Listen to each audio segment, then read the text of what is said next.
That's one of the things that makes the business have to earn more to afford more. Yeah.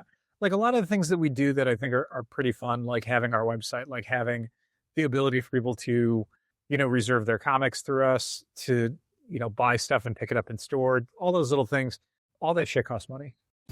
In the Midwest, the best is there waiting, so come and join the conversation. Eisner approved, fan and artist and creator too. This is how the challengers do. What? Keep the conversation moving along.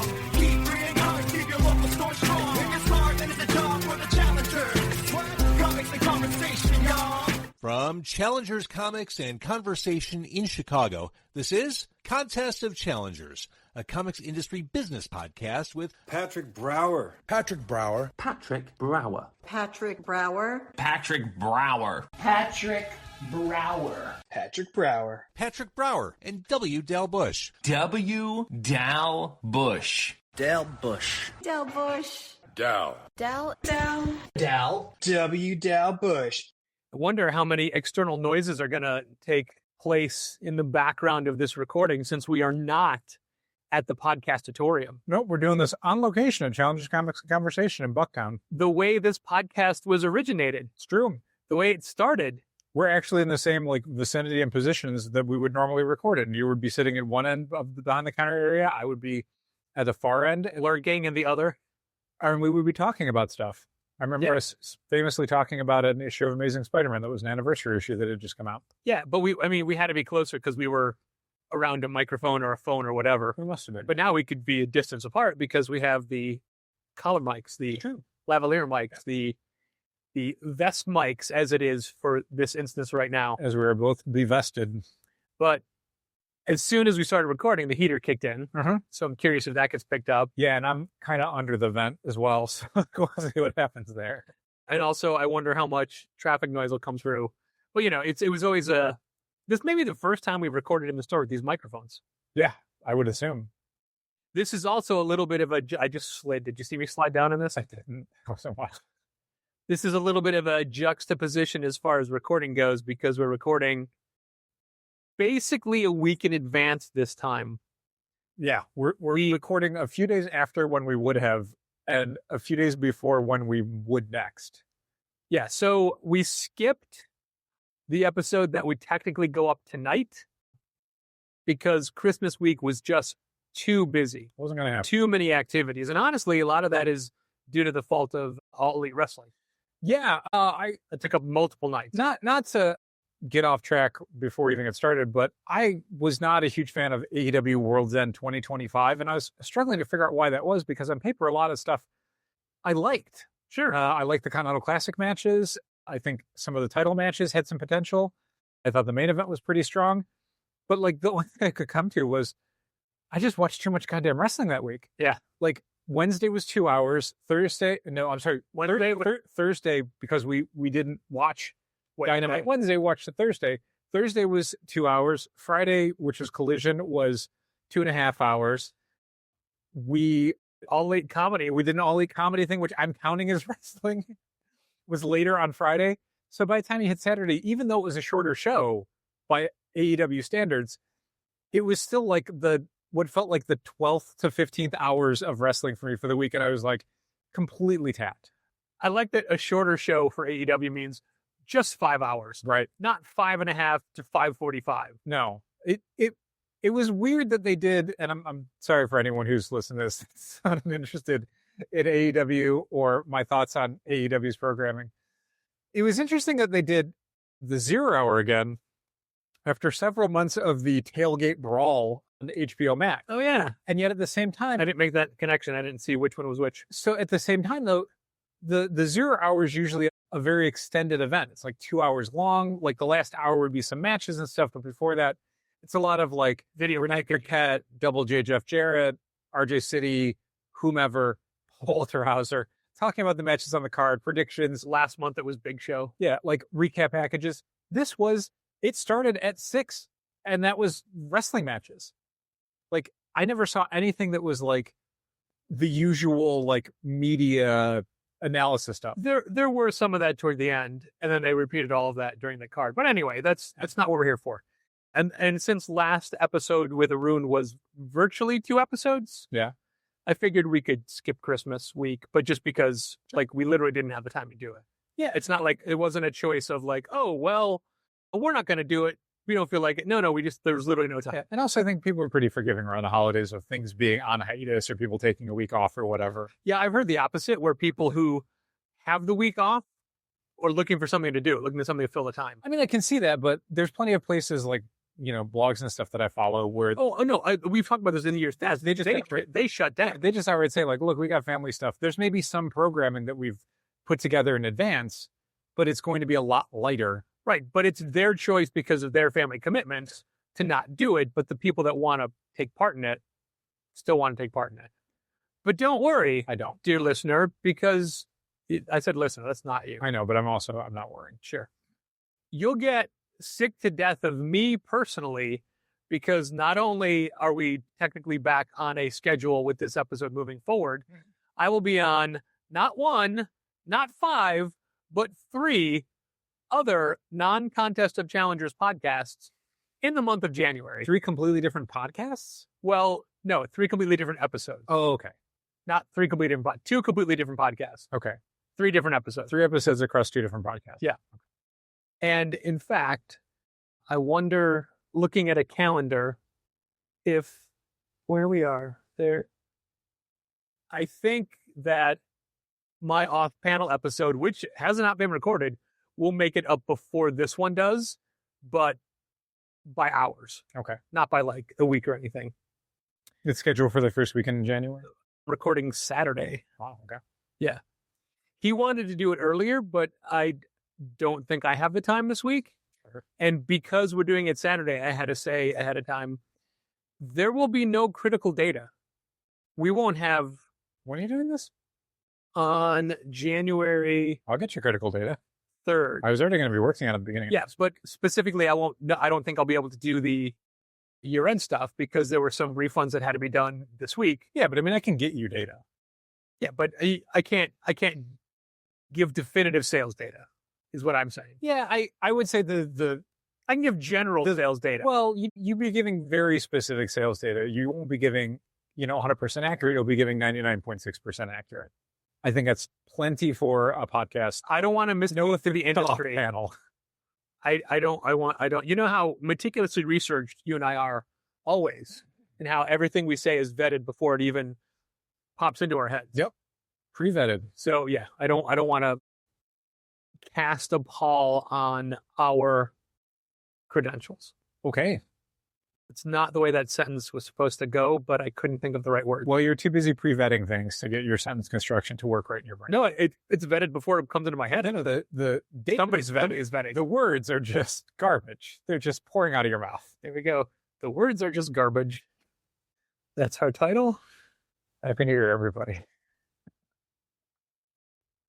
I'm really not looking forward to try to put together the top 100 graphic novels and comic lists. Why is that?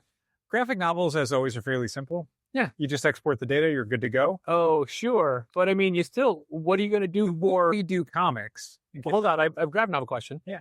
What are you going to do for all the direct market covers for things? You're going to merge those? Yeah, maybe, but the thing with those is that we don't usually do enough of those for it to be something that's going to alter the data too terribly. Yeah. And honestly, again, 99.6 accurate. I'm okay with it.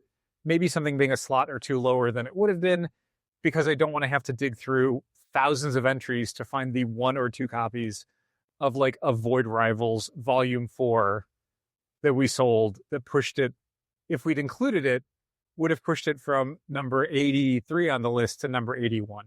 I was thinking of like the Transformer stuff because we do a considerable amount of...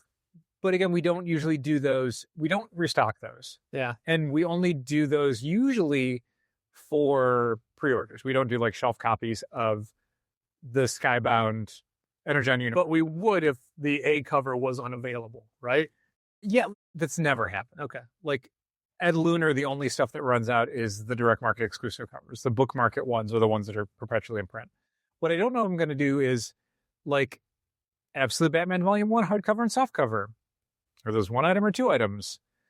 In comic terms, we would make that one item. In fact, every printing of Absolute Batman and every cover of Absolute Batman for a specific issue is going to be one number. So I would look at our list. You're not going to see like, oh, Absolute Batman number 1, 4th print was their 26th best-selling book of the year. It's like, no, it's Absolute Batman number 1, and here's the raw number. But like, that's the thing I'm not looking forward to for the comic stuff is how many of those things need to be combined together. Yeah. Especially this year, as way more stuff has had reprints and things that we've gotten reprints of. Like in times past, we might do like a couple copies of a reprint. No big deal. We're moving on. But with some of like the Absolute stuff, you know, there's 12 printings, 15 issues of Absolute Batman. I'm trying to think of how many came out this year. Let's say 12 plus reprints of everything. Plus some of those reprints had multiple covers.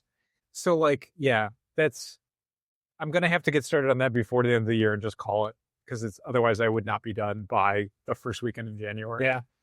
And I want that stuff to just be done. I don't want that stuff hanging over my head. I was talking to a friend today who'd stop by. Hey, Brett. Patron. Patreon. But I said that one of the things that's tricky about January for challengers is that, you know, we spend a lot of November and December doing holiday shopping stuff. It's extra hours, it's extra packing, it's extra questions, it's all sorts of extra stuff. But once we get on the other side of that with December 26th, you know, there's a little bit of a hangover where people are spending their gift cards, their Christmas money, whatever.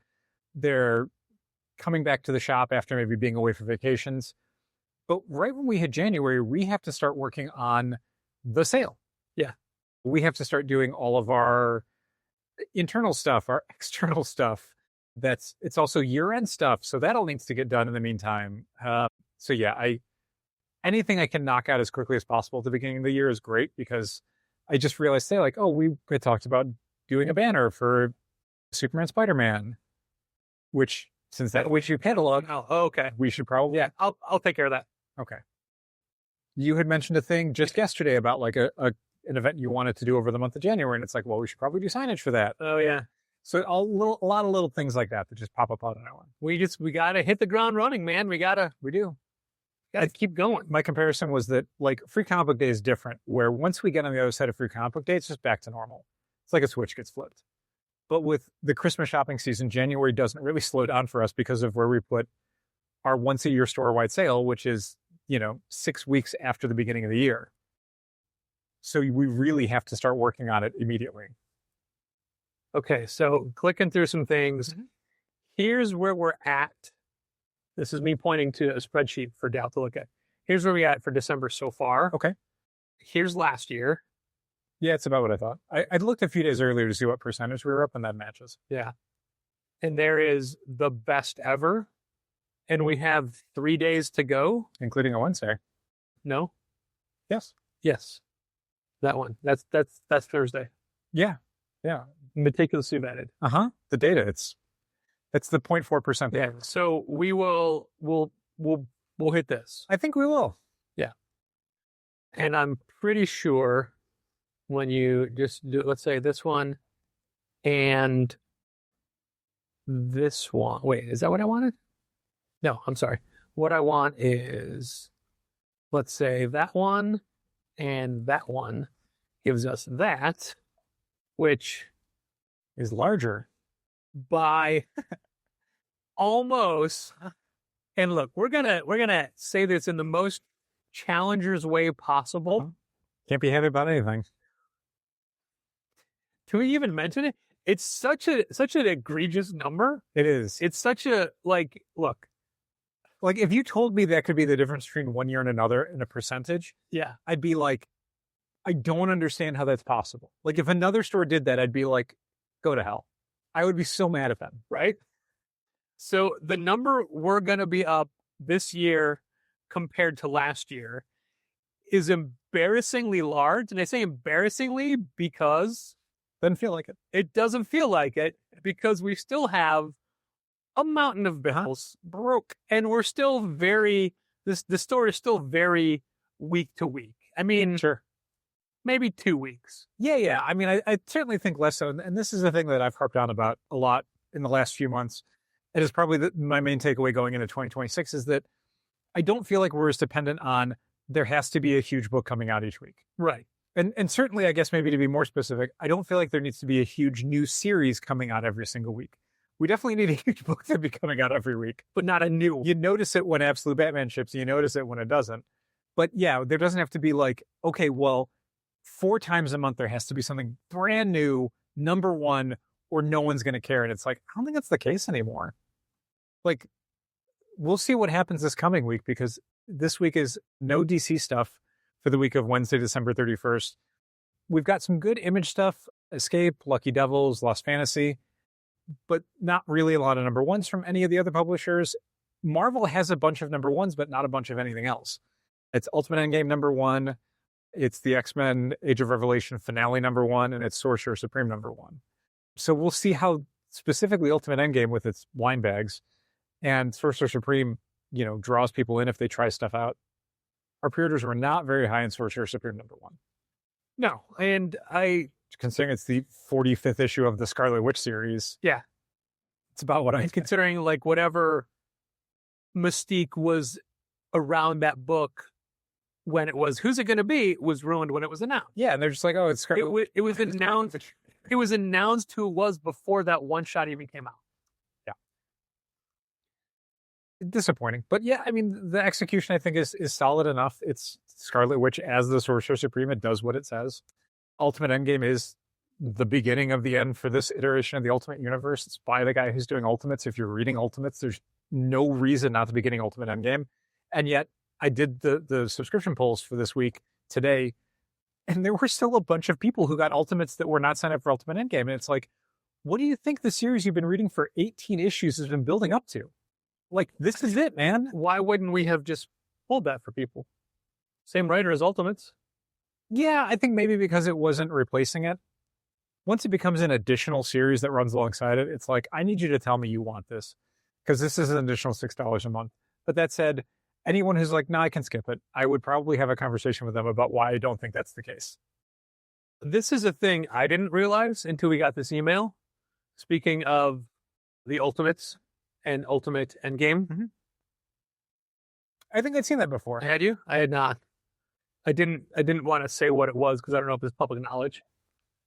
Who can say? I can't. But we got an email from a creator, and their name is different than their pen name, and I didn't realize was a pen name. Was I guess the thing. Yeah. Yeah. Like I never. It's not like Darby Allin, where it's obviously not his real name. What?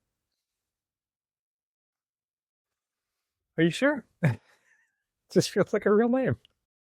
Like I assumed Garth Ennis was a real name, and it is, just not his. Right. And like, Frank Whiteley feels like it could be a real name. Sure. Not his real name. Yeah. But fine, whatever. Sure. Yeah, I didn't realize that was not his real name. Mm-hmm. Also, it doesn't matter to me.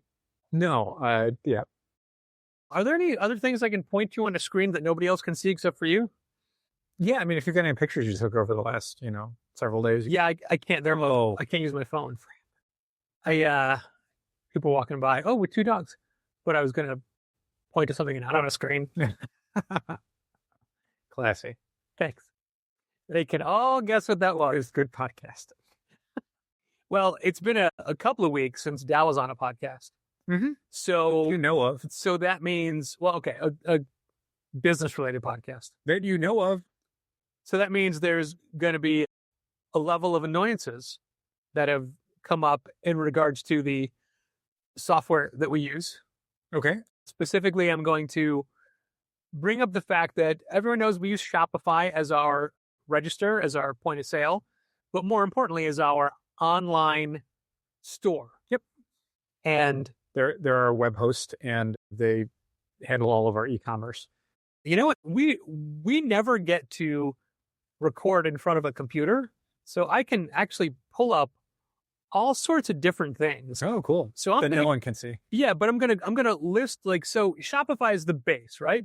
So I'm gonna list all the apps that we use to enhance the shopping experience for the customer and to enhance the selling experience for us. Sure. I mean, some of these I will probably explain as to whether or not they are something we're paying for or something that's just an app that's included with the Shopify. And that's important. That's a designation, because I was going to say that a lot of these we pay for. Sure. So Some of them we don't. So let's see. This list is 17 installed apps. Mhm. And I'm just going to run down the list in the order that they're listed on the screen in front of me, not based off of importance or how much we use it. I will probably jump in real quick and just let Please. people know if something is something we're paying for or something that is a free thing. And also, you might have to explain some of them. Sure. For example, number 1, shipping manifest. Shipping manifest is free. That is included with our Shopify plan. Pardon me. Shipping manifest is free. Shipping manifest is included with our Shopify plan. We've started using shipping manifest due to a recent incident where we gave USPS a whole stack of boxes and envelopes, and 4 of them, somehow just never got scanned in by USPS. Everything else we gave them got scanned in and delivered, but 4 of them didn't. These are from our Black Friday sale. And it became very difficult to get USPS to take any responsibility for it, let alone actually find them. So one of the benefits with shipping manifest is that we print out a little sheet of paper that has a barcode on it. And that barcode, once it's scanned by the USPS mail carrier who comes to the store, that basically starts the process. That tells USPS, hey, we've picked up these. So even before they do anything or go anyplace, we now have a record that says, yes, the packages were picked up. So that if anything happens after that, we have a lot more Accountability. accountability is a good word for it. This is a whole bunch of extra work on our end and even more work on the end of the postal carrier, whom we don't like burdening because our good postal carrier is great. I asked even the less good postal carrier, like, look, is this a problem if I give you this sheet? Like, is this more work for you? And she's like, that's not a big deal. Like, they're used to it from other businesses. Okay. So okay, great. Next up, this one I don't think needs any explanation, but it exists. Manage Comics 2 subscriptions. That is specifically the admin side for our Managed Comics service. There's a separate tool called Order Helper that is used on the point of sale system to bring Managed Comics subscriptions into our point of sale so people can buy them. This is all of the admin stuff. This is how we would go in and receive products, print out pulls lists, send people invoices, all that sort of stuff. Would all be Add books to their accounts. correct. And that's an app we pay for. Very much so. It does. Oh, I bet that was loud. Sorry. Stocky. Stocky is included free with Shopify. I believe it was an independent app that Shopify bought because it's incredibly useful. It is basically how we would do a lot of reorder management. That's where we generate all of our reorders. This is the podcast full of noise. Stocky is where we do all of our reorders, where we generate them, where we set reader levels for graphic novels. So when we sell out of something, we know to restock it. That is kind of it's also where we do inventory counts if we needed to do something like completely redo the inventory quantities for graphic novels or something. Can you pop open that tin and give me a blue one? Yeah, blue. I need to. Only blues and whites from now on. I got to get something. Clear this in the throat. Thanks. What are the blue ones? Coconut. What are the chocolate ones? Like just chocolate? Green foil or green wrapped. Thank you, Keith Murray, for the box, for the annual tin of Nestle Quality Street British candy that you give us every Christmas. Tastes like colonialism. Oh, I take it back. This is fudge. Green is milk chocolate block. Yeah. Love it. No. This is coconut. This is coconut. Some sort of fudgy coconut? It's dense. It wasn't just like loose coconut. Next is messaging, which used to be just emailing, but now it takes SMS messaging, and it's literally how we send emails for new release lists and FOC lists. And it is a pay-per-play app. Basically, the more emails they send, the more they charge us. Yeah, we get a certain amount of free emails per month, but we blow through them in like a week. We blow through it in 2 emails. That's a week. Well, that's true. It is annoying how our subscriber count or our mailing list count goes up. Mm-hmm. So that means every button push for an email just goes up. Is a couple cents more. It is. That's okay. Beginning of the year, I think a lot of people will delete us from their email lists, unsubscribe. I do it. Not for challengers, but for other places. I wish we could go in and just like mass delete anybody who hasn't placed an order in the last year or whatever. You probably could. I don't know if that's a smart idea, but I mean, when we got rid of Constant Contact way back in the day, yeah, it was because we were spending too much, and we're spending significantly more now than we were then. Well, we're also sending more emails than we used to. Looking at the water dripping off of the, yeah, great. Next one, I don't know what it is. Boomgate. Boomgate we're not using. That was something where, as a very quick side story, one of the additional platforms that we're able to sell on because we use Shopify is the Shop app. Shop is Shopify's own weird marketplace. You have a store on there, but a lot of people will search it just by searching for an item, and then the Shop app will say, well, here's the shops that have it, and you would shop with one of them. So it's more like searching on something like eBay than it would be, on Amazon or whatever. The problem that we were finding was that we have very specific limits on how much people can purchase on our website. Specifically, we limit people to no more than 2 copies of any individual comic book. That's not just for new release stuff, that's altogether, because I think this is the thing I was leading up to with the annoyances. Oh, okay. Yeah. I mean, you can get into it now since I'm halfway done. The basic problem is that we use another app that Patrick will talk about in a second, because you cannot individually limit items on Shopify. We could do a global thing where it says like, oh, you can't get any more than 2 of anything Challenger sells. But it's like, did you want to buy a bunch of bags and boards? You can't do that now. Like, there's items, I don't care if you order more. If somebody ordered 7 of like a blind bag keychain, go nuts.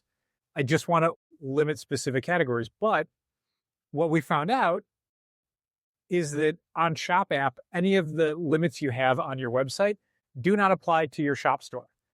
So I was looking into, is there an app that we can use that's going to limit it on Shop? And the answer seemed to be no. So we basically just 100% changed around how we listed items on Shop, where you now can only check out on our website instead of checking out through the Shop app. And to me, that is insane, because we're paying all this extra money for these apps that Shopify is making us use if we want that functionality, and then it doesn't apply to their own platform. No. What? And in fact, the customization options for the Shop are so limited, like insanely limited. Infuriating that it doesn't work. So when somebody tried to buy a giant stack of this week's Absolute Wonder Woman. Yeah, they bought 5 copies on the Shop app, and we had to go, nope. And our first reaction is, they're not supposed to be able to do that. Mm-hmm. And then you had to come up with a workaround. Right. And this is, we changed around how the Shop app works because we didn't want to make more friction for people who are shopping on the Shop app. Anytime you make people do an extra click or whatever, you're going to lose a percentage of that customer. A certain percentage are just going to find it too annoying, and they're going to split. So you didn't want to add more steps, but it seemed like the only stuff we were selling on the Shop app were highly collectible books that people were buying way too many copies of. So it's like, this is already more trouble than it's worth. And this Absolute Wonder Woman example is not a one-off. No. So something had to be done. Yep. Frustrating to no end. It's not great. The thing you're paying for doesn't work. To work with their platform doesn't work on their sales platform. Yep. Next up is the Managed Comics Order Helper, which we had talked about previously under Managed Comics. Yep. Next one, which if I just glanced at it, I thought it said Alabaster, but in fact it is AbleStar Bulk Editor. AbleStar Bulk Editor is what we use to get all of our Managed Comics tags into metafield data, into metadata fields, I should have said. Having it in the tag section is great, but again, this is another like Shopify doesn't really work the way you want it to sort of stuff, where we like using filters so that when you're looking at a search or when you're looking at one of our categories like New This Week, you're able to filter down pretty easily into types of product or specific creators or whatever. In order for that to work correctly on Shopify, that data needs to be in metadata fields, I think it's metafields, instead of in tags. So AbleStar is basically the thing I have to do every single Tuesday once we've received everything for the week that says, okay, take this stuff that's in tags and then put it into these corresponding fields. It doesn't cost us a lot of money. I think it's maybe like $5 or $10 a month. And it takes half an hour a week, maybe. Just want to point out that this right here is yet another person who was in yesterday. Yeah. So far, we've gotten 3 web orders from people who were just in the store yesterday. It's going to get dealt with in the morning. It's just, you were just here. People love comics too much, Patrick. They love it too much. I don't even have to pull this. You don't, and you're still mad. We got a store full of stuff, man. We do. Like, people are buying from it, just online. I don't think we use this next one. Why SMS marketing? We do. That's our back in stock tool. Oh, okay. That is another pay-to-play app where it uses a certain amount of credits, and depending on how many text messages we send out, but people can go to our website. And I think it's just graphic novels we use it on because basically anything besides graphic novels, if we sell out, we're probably done for good. The odds of us getting more of a specific comic back, especially one that people are desperate to get, not going to happen. But graphic novels, really good chance. And honestly, I've been using it to try and gauge what stuff we wouldn't restock that people do want us to get back in. Oh, nice. So I'm like, all right, I wasn't going to get that volume of whatever, but I'll get one and we'll see if this person buys it. And sometimes they do. So here's an example of this working in real time. We are currently out of the DC Compact Comics edition of The New Frontier. Correct. And we had somebody asking for it yesterday. Not only that, but it's our book club book for January, hopefully. But anyway, someone was asking for it yesterday, and I said, we have a reorder coming as soon as it's available. Do you want me to take your name and number and give you a call when it's in? And they said, no, I'll just tag it on the website. Great. So they'll know as soon as it's back in. Sure. So yeah, there you go. There it is working. Yeah. Data Export IO reports. That's something I'm going to be using a lot over the next week because that is how we do most of our end of year paperwork. The reporting tools on Shopify are kind of terrible and not really useful for the data we need to give to our accountant.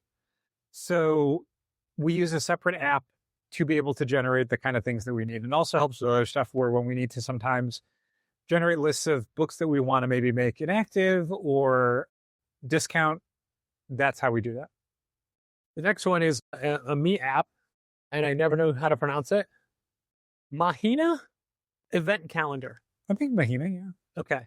It is basically the event app on our website that to find the events on our website, you are on challengerscomics.com, click under info, and then the second one down is events. Now, it is a generic listing of events in the order that they are going to occur. Okay. This is a free app. There is a pay version, but we choose not to pay for it. Mm-hmm. The pay version would give us like graphics and more possible events. But currently we can get 5 events, and we never usually have more than 5 events in the pipe. Sure. I mean, we could if we wanted to add every book club. Right. Like if we wanted to go like a year out, but who cares? But I mean, like we don't ever usually put the book club on here.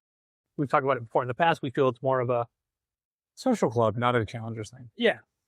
Yeah. But so yeah, the event calendar is how we do our event listings, and to make life easier, whenever we link to events on the emails, it just goes to the main landing page that would list all the events. Yeah. Not the even though you may click on an individual event, you go to the landing page and still have to click on that event when you're there. Sure. But just so we don't have to refresh the app all the time. Next up is min-maxify order limits. Min-maxify order limits is what we use to make sure that people can't buy 5 copies of Absolute Wonder Woman number 15 from our website. Yeah. Yeah, it's been hugely useful for us to make sure that people are not jumping on our website and grabbing a ton of books. We would like them to grab a reasonable amount of books. Search and discovery. Oh, also min-maxify. Pay for it? I don't think we do. I think we might be under the threshold. There's a couple things that we use where you could use it like once or twice for free, and then anything more than that, you'd have to pay for, but we only needed to do 1 or 2 things, so we're under the threshold. You remember what this is? I don't even know what that is. As we're talking, I'm going through a random stack of... No idea what this is. Me neither. That's none of our handwritings. No. I feel like that person wrote it. Maybe. I mean, I'm not going to throw it away. I'll ask other people if they know. I don't know if this is a thing that they would pay us. We would pay them. I don't know. I'm sorry. What was search and discovery again? Search and discovery, I'm pretty sure, is a built-in thing. That is how Shopify has broken out its like search and filters and stuff. So that is not a pay for app. That is just part of Shopify in its own little silo.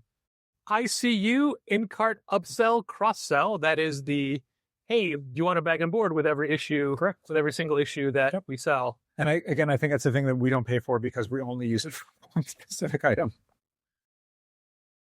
Flow. Flow is another Shopify thing. That is how a lot of their, not programming necessarily, but there's a lot of customization functionality you can do. Brian Garside at Managed Comics is a huge proponent of Flow, uses it a lot. Oh, yeah. Now I know what that is. And I have not had any time to sit down with him and say, okay, why should I use it? What do you use? How do you do it? Do you need to get more water? Just need to clear my throat. And is Flow free pay? Free. It's part of Shopify. Okay, you did say that. Tag Genie. Tag Genie we don't use anymore, I don't think. Tag Genie was a thing that we were using before. It's a bulk editor for tags on Shopify. So let's say there's a few different functions we used it for. One was a lot of the metadata that we get from different publishers. They all have kind of their own way of doing it as far as like creator credits.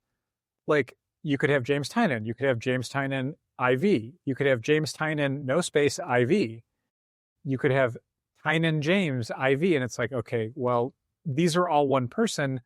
I don't want 4 different tags of this. So you go into Tag Genie and you're like, these 4 all become this one tag. And it globally changes stuff. So it's good for catching a lot of that stuff, making global changes to tags. We don't, again, use it so much anymore because a lot of stuff we do now is with the metadata rather than the tag fields. But it's good to have it just in case. What was the app we were using that was incredibly expensive per month to tag items? Don't even remember the name of it. It wasn't to tag items. It was to do filters using tags. Okay. But Shopify has a baked in version where it can do a lot of the same stuff if you use metadata instead of tags. So that's why it's cheaper for us to do a monthly tool that shifts stuff around every week than it is to do a monthly payment for a giant program that uses tags. Sure. And then didn't we switch to a literally $100 per month cheaper one thanks to Django? So the Able Star is the one that Django would recommend. Oh, thanks, Django. Thanks, Django. And the last one we don't use is MailChimp. It's still in there, though. Yep, still in there. And we also get weekly emails of, here's your stats for the week, 0. Mm-hmm. Because we don't use it. Nope. Can we disconnect it or is that an issue? I hadn't looked into it. I'm sure we could. I don't really care. All right. So those are the 17 installed apps that we have for Shopify. And we didn't talk so much about the cost of the ones we pay for, but it is a lot. And that's one of the things that makes... For sure. Yeah. That's one of the things that makes the business have to earn more to afford more. Yeah. Like a lot of the things that we do that I think are pretty fun, like having our website, like having the ability for people to, reserve their comics through us, to, buy stuff and pick it up in store, all those little things, all that shit costs money. That is all an expenditure. That is all extra money we have to pay to somebody each month to make that happen. So we started talking about the apps because I wanted to mention how annoying it was that we couldn't set quantities on the shop side as well. But also what led us into this was we were talking about how much more money we did gross sales for 2025 compared to 2024. Quick little rundown. 2022 was our biggest sales year. I think that might have been for a lot of people. I think so, yeah. I mean, that was certainly the way that the industry was talking, was that 2020 was very rough. 2021 was recovering, and 2022 was suddenly like everybody's got money to spend and they want to spend it on comics. So 2022 was our best year. 2021 was our second best year. 2023 and 2024 were less than both of those, but and pretty flat with each other. It was like a 4% difference. Yeah. I mean, or I'm sorry, 0.4% difference. I mean, literally, I'm looking at it and we're barely over $1,000 more in 24 than we were in 23. That is completely flat. That's 0.04%, I think is what it was. Yeah, if it's not even $20 a week, it's flat. Yeah. So 2025, It isn't yet, but it should easily be our best December ever, which gives 2025 10 out of 12 months being our best of those months. Crazy. And 2025 is going to be up. It's so dumb to say this. $100,000 over 2024. That's a lot. Yeah. Patrick, where's that money? However, Give me that money. Give me half of that money. well, like in the past, we used to just assume, like, okay, let's say the store made $500,000. Mhm. $250,000 that easy product. Right, at least. Yeah. And then everything else on top of that, rent, payroll, insurance, utilities, supplies, meaning everything we need from register rolls to packing tape to shipping boxes to customer bags to batteries for remote controls, for when we need to buy a new point of sale display for the register, when a barcode reader burns out, all the incidental things of, tarps for the front counter, tubing to run down from the gutters. Literally all the things you never think of when you look at. So many stores not think about their interior gutters. I know. It's true. It's so weird. I don't hear people talking about that as much as you think they should. Huh. Yeah. Printing up flyers to hang around the store. Sure. From putting the graphics on the front counter of, hey, here's the new books that are coming out. Sure. Sale banners. Yeah, sale banners. Just the flyers you put on the front counter advertising the books that are coming out in the next week or so. What are other obscure bookmarks? Yeah, printing the bookmarks every year. Business cards. Yeah. Business cards. We run out of business cards for sure. Gift cards. We just had to reorder gift cards. Well, you say we have to. We haven't done it yet. But I'm just saying, like that's another expenditure. Yeah. Like, gift cards are not free. They're not provided free by Shopify. We have to buy them. When we do a sale t-shirt, we pay an artist. Mm-hmm. When we not only make a bookmark, we pay an artist for the bookmark design. I'm trying to think of something like weird that we don't even think of. What's the thing we're doing?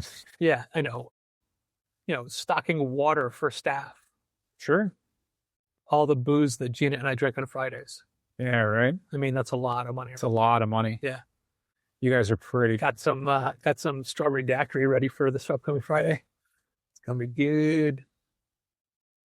I just said batteries. Occasionally buying clocks. Sure. Yeah, I mean, there's a lot of stuff that I wouldn't consider like a recurring business expense, but yeah, I mean, we've been here almost 18 years. Like, you never know the sort of weird shit you're going to need to pick up or replace or whatever. Let's say we want to make a dice gumball machine. So it's not just the gumball machine, it's the dice and the little plastic balls that the dice goes into. Gashapon. Yeah. Capsules. Capsules is the word, not balls. Thanks, Dal. So the expenditures, notwithstanding everything we just talked about for Shopify, for all those apps and things, really eat into that $100,000. Yeah. So with Dal holding his hand out looking for his share, money, please. It's spent. Oh. It's already gone. Money, please. And then you would say, Flourish with cash. There you go. Wrestling belts. Those aren't cheap. Actually, they're pretty cheap. Sure. One of them was a gift. That's true. We had somebody in yesterday. It was a couple or just two people. I don't know if they were related or not. They walk in and say, hey, Goblin Market sent us over to show you this. And they have a giant wrestling style belt all about magic and gaming. I saw the flyer on the cooler. Yeah. So it's basically somebody who knows the Trophy Smack people. And they want to talk about how you could get like custom title belts for like gaming championships, all sorts of stuff. Oh, what Trophy Smack does. And I'm like, yeah, we're well aware. They're like, oh, yeah, you must know them. Well, I mean, we've ordered from them before. Yeah, they do so much other stuff. They do pendants. I go, yeah, when I go to conventions, I wear a big Challengers C belt pendant. They're like, okay, here's some flyers. Thanks. And they left. And they're like, do you have a contact there? I'm like, no. We're like, well, you can email this number, like this email address, talk to this person. I'm like, all right, great, sure. But yeah, it was random, like, hey, we're from Trophy Smack. I'm like, yeah, we use you. Pretty great, though. I need to rehang is a better way, but I think they're great. no, they keep coming off the hooks. Okay. Luckily, I have a assisted device with me that I could hold the end of the belt and use it to cram back up top. Very clever. That won't always be there. So yeah, that $100,000 is not like a stash. And the Challenger's way has always been the money goes back into the store, but we don't have money back into the store yet. This is just money for the store. Like this, there's no surplus of like, oh, we're going to use this to get new tote bags or I want to say that it's like, it's really typical Challengers in that we came to the year in the red and we're just kind of less in the red now. I was talking with somebody before about how the store is doing better than ever, yet I'm personally more broke than I've ever been. Yeah, same. Yeah. It turns out everything costs more and I haven't got any raises. Yeah. Oh, I just bought raisins if you want some. Oh, no, I'm okay. Yeah. Also, we got these grape candies. They're like raisins. And how things that we would love to do are just not cost effective. Sure. Branding things we want to do. Yeah, I mean, there's definitely a tier of things that I would like us to be able to do, but it's not that I would like us to do them. It's I'd like us to be able to do them. Yeah. And those are two different things where, there's stuff where it's like, man, the next thing we do needs to be this versus when everything else is good and my personal finances aren't complete dog shit, then we would have what I would consider extra money and we would do these other things. So is it possible that could happen? Of course. Is it on the schedule? It's definitely not. It's now time to thank our Patreon supporters, including our annual patrons, Usi Arun Singh, Becca Hilburn and Joseph Coco, Brent Helt, Dal's mom Diane Bush, president of the Brian Garside fan club, Django Boren, Jose and Genevieve Villagomez, Josh Crowley of Westfield Comics, our bestest wrestling watching pal, Michael Lee, Michael Romanenko, Severio the Cat, our patrons who've created their own tier, Andrew, Drew Troit Aaliyah, Chris Burton, Claudine Neville, our other generous patrons from the Say My Name pledge level, Ben-Hur Benedict Calaguas, Manage Comics Own, Brian Garside, Christopher Haith of Crooked Dog Comics, Drew Triner and Ashley Edwards, Gareth from Monkey Rocks Comics, my brother George Brower, Heidi D., Holly Aitchison, Jacob Sorelli of Kamikaze, Mark Hammond of Oh Yeah Comics, Margie, Keith, Logan, and Malcolm Springham, Matt Armstrong, Mitchell Davies of All-Star Comics in Melbourne, Australia, Morgan Kaiju Perry, Nicholas Fenner, my longtime pal Robert Burns, Ron Payne, Sean Bowers, Tad Eggleston and Johnny Williams, Thomas Nagovin of Century Guild, Walt Grogan, Walt's Comic Shop from Berlin, Germany. And if you want to hear your name thanked on this very podcast once a month, head over to patreon.com/challengers and pledge at the $5 Say My Name level. And a big thank you to all our other patrons at the various other pledge levels. Dal, I think it's time to accept harsh reality and put to bed a long-standing Challenger secret that is now over 5 years old. Okay. I don't know what this is. I know that there have been like two different points today where I brought something up and I can tell by your face that you don't know what I'm talking about. One of the things we would love to do that costs a phenomenal amount of money is to replace the window graphics. Yeah. And we've been holding off for the last 5 years because we had a pipe dream artist that we reached out to in October of 2020.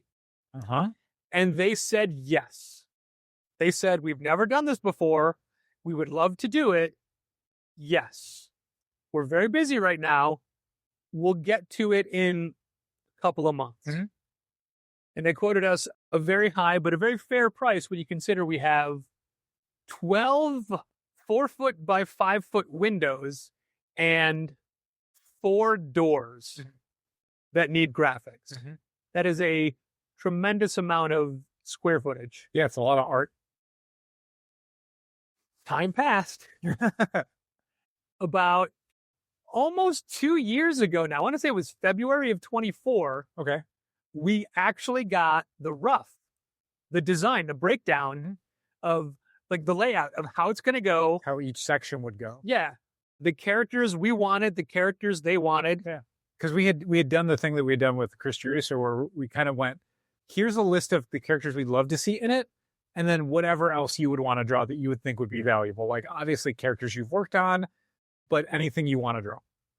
And they, not only did they break it down by window, they superimposed it over photos of the store showing exactly which part goes in which window and what it would look like. Sure. But it was a very loose rough and like pencil sketches of what characters would be where. It was so long ago that the doctor in it was Jodie Whittaker. Uh-huh. And there have been 2 doctors for us. We're a few past then. Yeah. Yeah.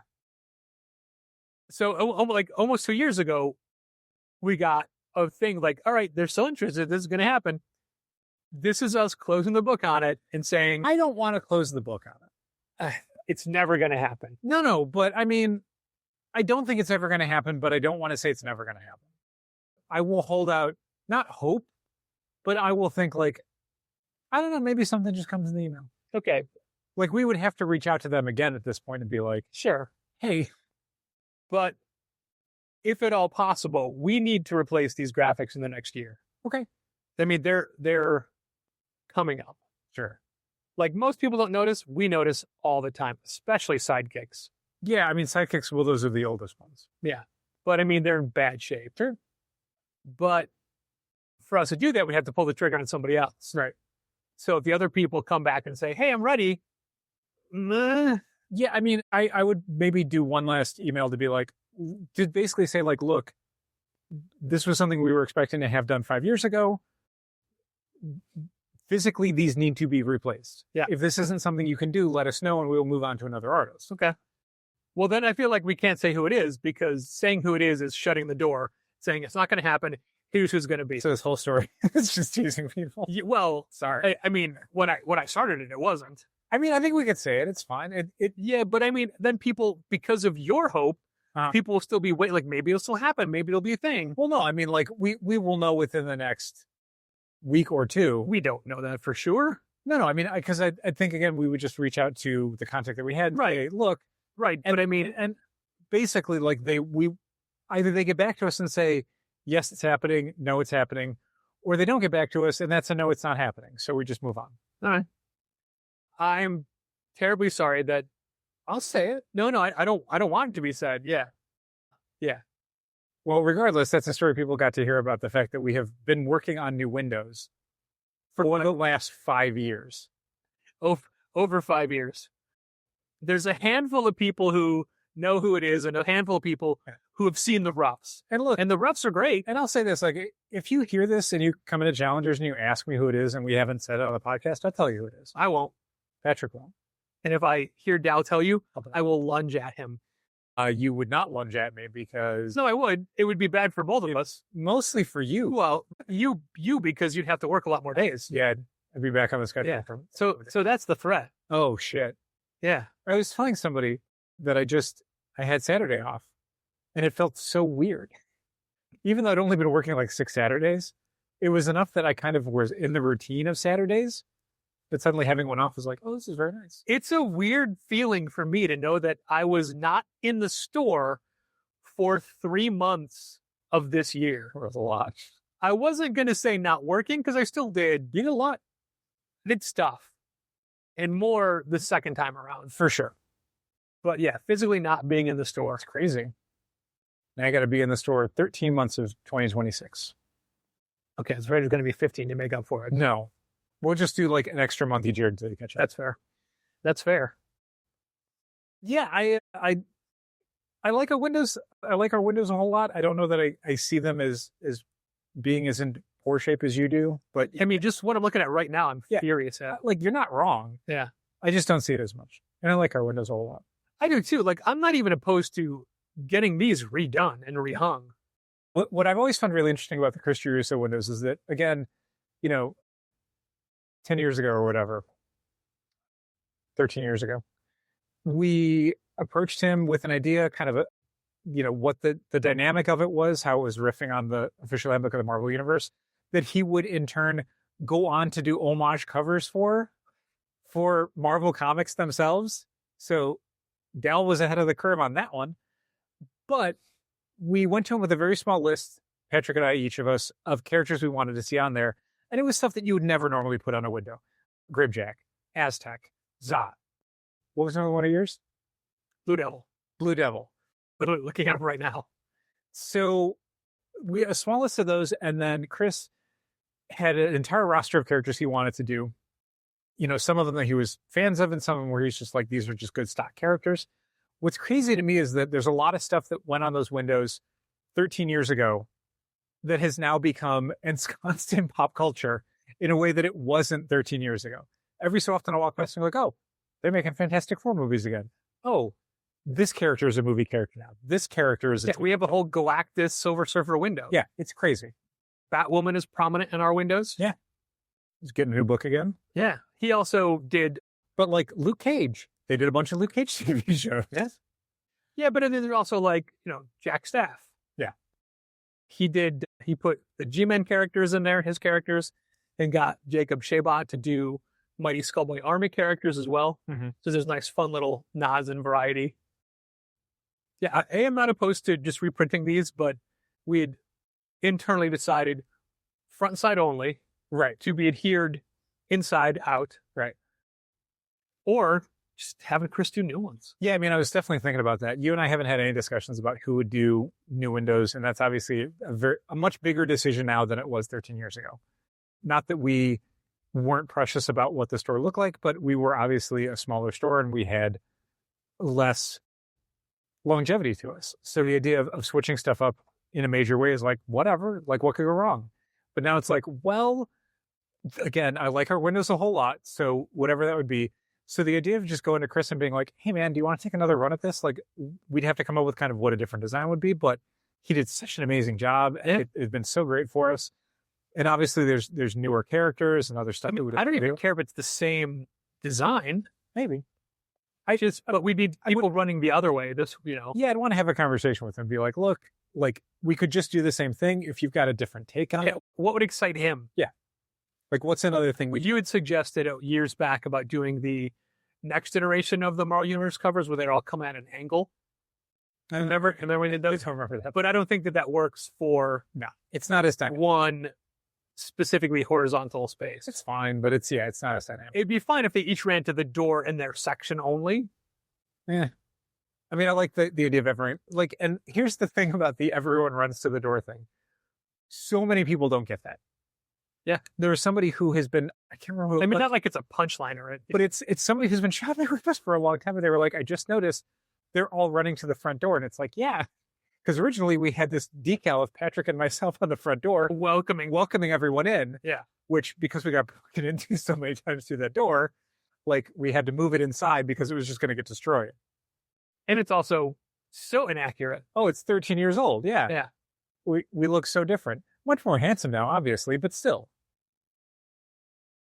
During my time away, I dramatically trimmed my beard. Mm-hmm. I got rid of like 6 inches of my beard. Yeah. And weirdly, most people aren't saying anything about it. Fine. They might not even do it. I forgot what you look like. True. But I took a picture on Christmas of me in my Christmas outfit. And it's the first time I ever looked at that picture and said, who's that old guy? That can't be right. I mean, a lot of it is I'm not coloring my hair anymore. Sure. On Taskmaster Champion of Champions 4, Greg called John Robbins middle age. And John Robbins just paused and said, no one's ever called him middle age before. Yeah. Hurtful. That stings. Yeah. He's like, yeah, how does it feel? It's like, part of me just died. Yeah, it feels bad. He goes, well, if it makes you feel better, on the last series, I called myself middle age, and Alex goes, well, late middle age. And John Robbins said, I feel like middle age is like, late 50s to 65. How old are you now? You over 40? Yeah. Well, there it is, man. There was a thing on Guardian. I think it was the Guardian. where they basically talked about how adolescence goes way later than you think it does. And so a lot of like into your 50s, I know. A lot of the like sort of demarcations of where you think different ages are should probably be moved up a lot more these days, which is another way of saying I'm not old. I am now in my late 50s. Not even middle 50s anymore. Here's a fun story for people listening to the podcast. Patrick and I were killing time the other night, and we went to IHOP, the International House of Pancakes. And Patrick had wanted to get, I think, a specific kind of sandwich. I wanted a club sandwich, and they don't do a basic club anymore, which is, and he couldn't 3 layers of sliced turkey, bacon, lettuce, tomato, mayonnaise. And he couldn't find the sandwich he was looking for. And I was flipping through the menu. I'm like, oh, here it is. It's on this page. He's like, oh, why didn't I find it? And I said, oh, it's in the 55 and older menu. And he got a little taken aback by that. Because mentally, I never think to look there because that's not me when it is 100% me. Factually, yeah. I mean, I told the story years ago when I was at Walgreens around the corner buying a birthday card on a Tuesday. The woman behind the counter said, oh, seniors get a discount on Tuesdays. I'm like, what's it? Oh, wait, no, that's me. Mm-hmm. Yep. Because for Walgreens, it's like over 50. Oh, great. Yeah. I don't think over 50 should be seniors. I don't think so. Weird. That's weird. Maybe it was over 55. Okay. I think it was over 50. I think it was 50 the last couple. Like, I would think senior, 65? I think 65. Sure. I think over 65. Yeah. I think over retirement age. I don't know what that's like. But I've been getting... I don't know if there is such a thing as retirement age anymore. AARP mailing. Not emails, because they wouldn't do that. No. They would only send snail mail for their audience. Late middle age. Late middle age. Thanks for listening. Keep reading comics. Happy New Year. Happy New Year. This has been Contest of Challengers. Thanks for listening. Keep reading comics. Challengers is located at 1845 Northwestern Avenue in the Bucktown neighborhood of Chicago. 773-278-0155. Keep up to date with new releases and events at challengerscomics.com. And help fund this podcast at patreon.com/challengers.